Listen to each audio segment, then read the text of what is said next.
বিশ্বে তরুণ ও কিশোর বয়সে মৃত্যুর সংখ্যা আশঙ্কাজনকভাবে বাড়ছে। গ্লোবাল বার্ডেন অফ ডিজিজ স্টাডিতে মিলছে এমনই তথ্য।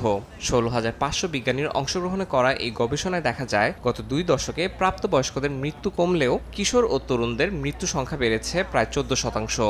সবচেয়ে বেশি প্রভাব পড়ছে ১৫ থেকে ২৪ বছর বয়সী তরুণদের উপর, যেখানে আত্মহত্যা ও নেশা প্রধান ভূমিকা রাখছে। উত্তর ও লাতিন আমেরিকার কিছু অংশে তরুণদের মৃত্যুর বড় কারণ মাদক ও অ্যালকোহল সেবন, যা প্রায় ৩৫% মৃত্যুর সঙ্গে সরাসরি যুক্ত। একই সঙ্গে মানসিক রোগ, উদ্বেগ ও হতাশার হার তরুণীদের মধ্যে বেড়েছে দ্বিগুণ। গবেষকরা জানান, সামাজিক মাধ্যম, একাকিত্ব ও অর্থনৈতিক চাপ সবকিছুই তরুণদের মানসিক স্বাস্থ্যে ভয়াবহ প্রভাব ফেলছে। এই অবস্থাকে ডিজিটাল যুগের মানসিক মহামারী হিসেবে অভিহিত করছেন তারা। আফ্রিকার চিত্র কিছুটা ভিন্ন। সেখানে সংক্রমণ, ডায়রিয়া ও দুর্ঘটনায় ৫ থেকে ১৪ বছর বয়সীদের মৃত্যু বাড়ছে। ১৫ থেকে ২৯ বছর বয়সী নারীদের মৃত্যুর হার ধারণার চেয়ে ৬১% বেশি। মূলত গর্ভাবস্থা, প্রসব জটিলতা, সড়ক দুর্ঘটনা ও মেনিনজাইটিস মৃত্যুর বড় কারণ হিসেবে উঠে এসেছে।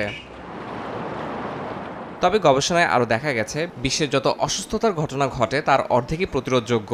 উচ্চ রক্তচাপ, ধূমপান, বায়ুদূষণ, স্থূলতা ও অস্বাস্থ্যকর খাদ্যাভ্যাস এসব ঝুঁকির প্রধান কারণ।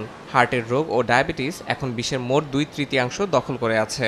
তবু সাম্প্রতিক আন্তর্জাতিক সহায়তা কমে যাওয়ায় নিম্ন আয়ের দেশগুলোতে প্রাথমিক স্বাস্থ্যসেবা, টিকাদান ও মানসিক স্বাস্থ্য কেন্দ্রগুলো টিকে থাকা নিয়ে সংগ্রামে আছে। ইয়াসিন মোহাম্মদ জিসান, সময় সংবাদ।